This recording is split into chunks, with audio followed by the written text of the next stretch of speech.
No último dia 4 de abril, o presidente do Supremo Tribunal Federal, Dias Toffoli, retirou da pauta o julgamento da ação sobre prisão em segunda instância. A matéria seria analisada pelo plenário no dia 10 e poderia significar a liberdade de 169 mil presos. Foi a falta de decisão do STF sobre o tema que permitiu, por exemplo, a prisão do ex-presidente Lula. A votação do STF é considerada uma das mais importantes do século. O que está em jogo é a reafirmação da democracia ou o retorno a uma época de violência e autoritarismo em que as pessoas eram presas sem ter a chance de provar sua inocência. Agora, o caso de Lula foi julgado pelo Superior Tribunal de Justiça em 23 de abril e a decisão sobre prisão em segunda instância voltou a vir à pauta do STF. O ministro Lewandowski levou para julgamento presencial o pedido de habeas corpus coletivo que pede a libertação de presos após condenação na segunda instância. Para se ter uma ideia, o Brasil tem 725 mil pessoas encarceradas e 34,4% delas são presos provisórios. Quantos deles são inocentes é impossível saber, já que eles não tiveram a chance de passar por um julgamento definitivo. Nosso país é o terceiro com o maior número de pessoas presas no mundo. O argumento da ação é que a prisão nesses casos fere a Constituição, que diz que ninguém será considerado culpado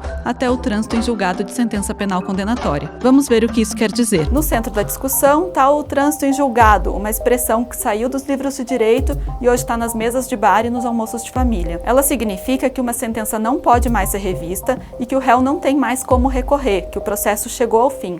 O mais difícil é entender por quantas instâncias no total um processo deve passar. A Constituição garante que todo caso seja analisado em 2 instâncias. Mas mesmo depois de uma sentença adversa nos 2 primeiros julgamentos, o caso ainda pode alcançar as Cortes Superiores, que são o Superior Tribunal de Justiça e o Supremo Tribunal Federal, conhecidos como terceira e quarta instâncias. Na primeira instância, depois de o juiz proferir sua decisão, as partes podem recorrer para a instância superior caso tenham se sentido prejudicadas. Esse recurso vai ser apreciado pelo Tribunal de Justiça de cada estado. Na segunda, um colegiado formado por desembargadores é quem analisa o caso e pode rever ou não a decisão proferida pelo juiz. Nas apelações às Cortes Superiores há algumas condições. Para recorrer ao STJ é preciso demonstrar que algo não está em conformidade com a lei federal. No caso do STF, a parte deve apontar que algum elemento do processo ou do julgamento diz respeito à Constituição. Os juristas costumam dizer que todo tipo de crime extravasa a segunda instância, mas para um caso chegar no STF ou no STJ é preciso ter bons advogados, que costumam custar mais caro. Isso está mudando graças à atuação das defensorias públicas nos estados,